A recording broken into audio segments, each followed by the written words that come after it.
নমস্কার দর্শক বন্ধুরা, এই মুহূর্তে চারটি গুরুত্বপূর্ণ খবর আপনাদের সামনে তুলে ধরছি। চারটি খবরের মধ্যে দুটি খবরের ফুটেজ আমরা আপনাদের সামনে তুলে ধরব, তাই আপনাদেরকে অনুরোধ পুরো ভিডিওটি অবশ্যই দেখুন। ভালো লাগলে লাইক, কমেন্ট, শেয়ার এবং সাবস্ক্রাইব করতে একদম ভুলবেন না। তাহলে চলুন শুরু করা যাক ভিডিওটি। 1 নম্বর,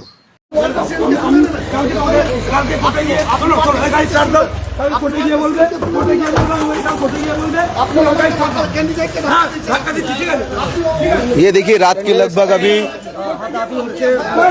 यहाँ पे पुलिस के उच्च अधिकारी पहुंचे हैं। आप देख सकते हैं यहाँ पे डीसी खुद पहुंचे हैं।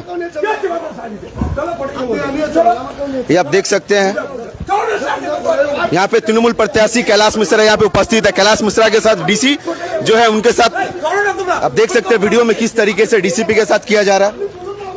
आप देख सकते हैं यहाँ पे किस तरीके से किया जा रहा है। रात के लगभग 3 बजने वाले हैं। इस समय ऐसी परिस्थिति आप देख सकती है। ये देखिए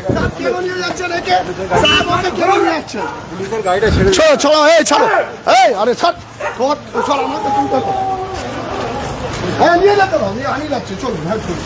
चलो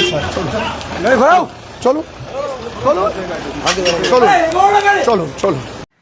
এতক্ষণ ধরে আপনারা দেখলেন বালি তৃণমূল প্রার্থী কৈলাস মিশ্রকে কলার ধরে টানতে টানতে তুলে নিয়ে গেল পুলিশ। কিন্তু ঠিক কী অভিযোগ? ভোটের আগে তপ্ত হাওড়ার বালি। জানা গিয়েছে ভোটের আগে অশান্তি পাকানোর অভিযোগে কয়েকজন তৃণমূল কর্মীসহ প্রার্থী কৈলাস মিশ্রকে গতকাল রাত 3টের দিকে তুলে নিয়ে যায় পুলিশ।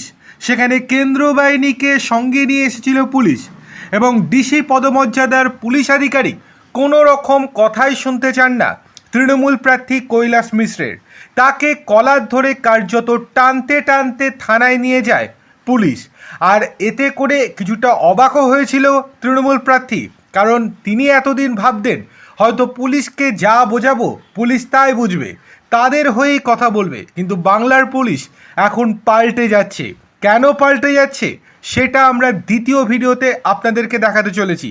কিন্তু তার আগে আপনাদেরকে জানাই, তৃণমূলের এই প্রার্থী গত পরশু থেকেই বারংবার অশান্তি পাকানোর চেষ্টা করেছেন বালিতে।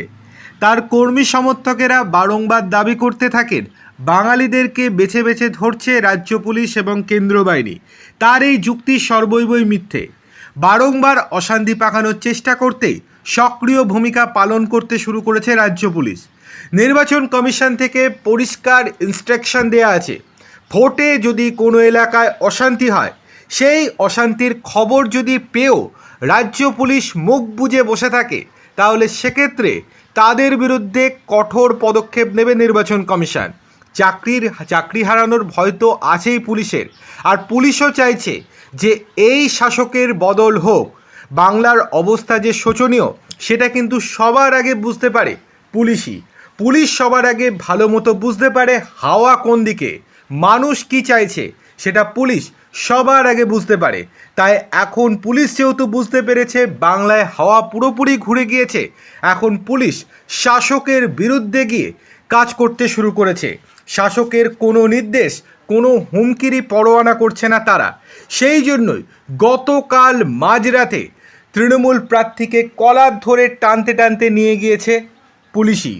সঙ্গে ছিল কেন্দ্র বাহিনী। থানায় গিয়েও বারংবার আন্দোলন করার চেষ্টা করেন ওই তৃণমূল প্রার্থী, সংবাদ মাধ্যমকেও ডেকে নিয়ে আসেন, কিন্তু ততক্ষণে যা হবার হয়ে গিয়েছে। এবার চলে আসছি দ্বিতীয় গুরুত্বপূর্ণ খবরে। আপনাদেরকে একটু আগেই জানিয়েছিলাম রাজ্য পুলিশ পাল্টি খেয়েছে। রাজ্য পুলিশ যে সিদ্ধারা সোজা রাখতে পারে সেটা এবার তারা আস্তে আস্তে মানুষকে বোঝাতে শুরু করেছে। আপনাদেরকে যে ভিডিওটা দেখাচ্ছি মন দিয়ে দেখুন, তার বক্তব্যটা ভালো মতো শুনুন, তারপর আমাদেরকে কমেন্ট করে আপনারা আপনাদের মতামত অবশ্যই জানান। তাহলে দেরি না করে ভিডিওটা অবশ্যই দেখুন। নমস্কার, আমি রামকৃষ্ণ কয়াল, পেশায় একজন কলকাতা পুলিশ কর্মী। 23 বছরের কর্মজীবন অতিবাহিত, এখনো 17 বছর কর্মজীবন বাকি আছে। তো এই 23 বছর কর্মজীবনের 15টি বছর আমি এই তৃণমূল সরকারকে দিলাম।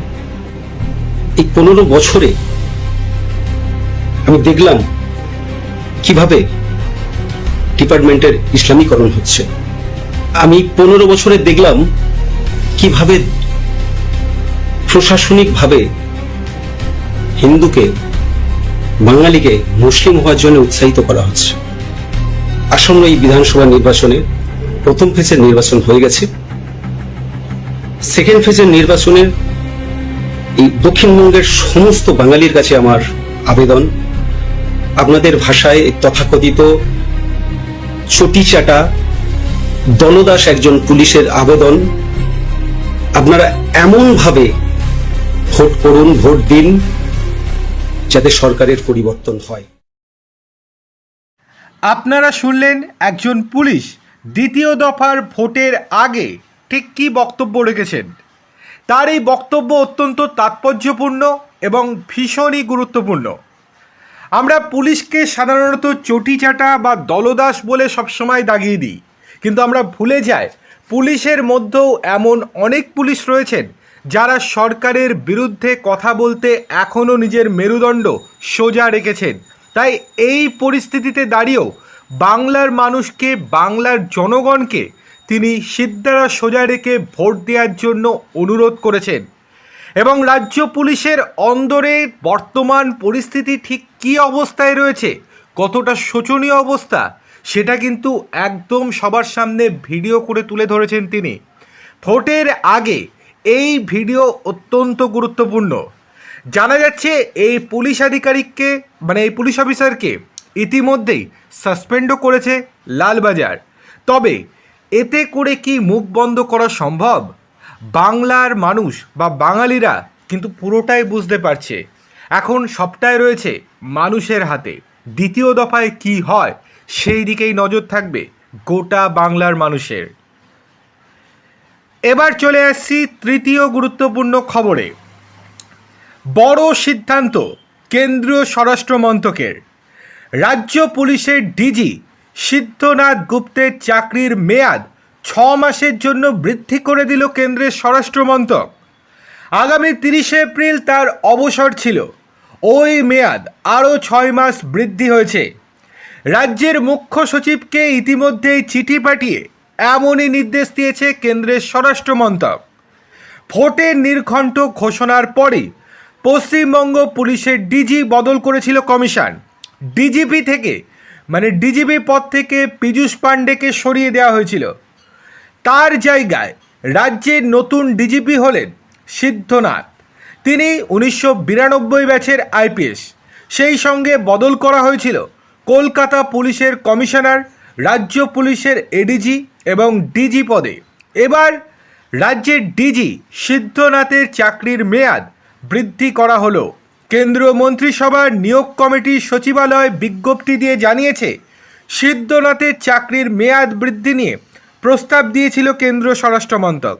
সেই প্রস্তাবে সম্মতি দিয়েছে কেন্দ্রীয় মন্ত্রিসভার নিয়োগ কমিটি।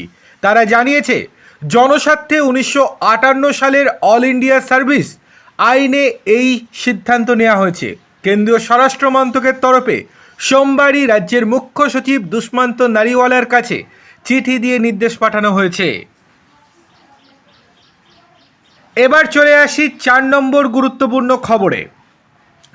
দ্বিতীয় দফার ভোটের আগে নিউ টাউনে কন্ট্রোল রুম খোলা হয়েছে কেন্দ্রীয় বাহিনীর তরফে। এই কন্ট্রোল রুম থেকেই নজরদারি চালানো হবে 142টি বিধানসভা কেন্দ্রের। দ্বিতীয় দফার মোট 2321 কোম্পানি কেন্দ্রীয় বাহিনী মোতায়েন করেছে নির্বাচন কমিশন। মোটের ওপর প্রথম দফা মিটেছে নির্বিঘ্নেই। এবার দ্বিতীয় দফায় দক্ষিণবঙ্গে ভোট শান্তিপূর্ণ করানোর চ্যালেঞ্জ। কেন্দ্রীয় বাহিনীর তরফেও সেরে ফেলা হয়েছে চূড়ান্ত প্রস্তুতি। নিউ টাউনে খোলা হয়েছে কন্ট্রোল রুম। 142টি বিধানসভা কেন্দ্রকে 7টি ক্লাস্টারে ভাগ করা হয়েছে। প্রতিটি ক্লাস্টারের জন্য রাখা হয়েছে আলাদা আলাদা মনিটরিং টেবিল। অর্থাৎ কেন্দ্রীয় বাহিনী যারা একেবারে ফিল্ডে নেমে এই নির্বাচনের নিরাপত্তা দেখবে, তাদের ইন্টিগ্রেটেড কন্ট্রোল রুম এখানে। অর্থাৎ কোনো জায়গার কি পরিস্থিতি রয়েছে, গ্রাউন্ড রিপোর্ট কি রয়েছে, তার সামগ্রিক তথ্য এখানে যোগান দেয়া হবে।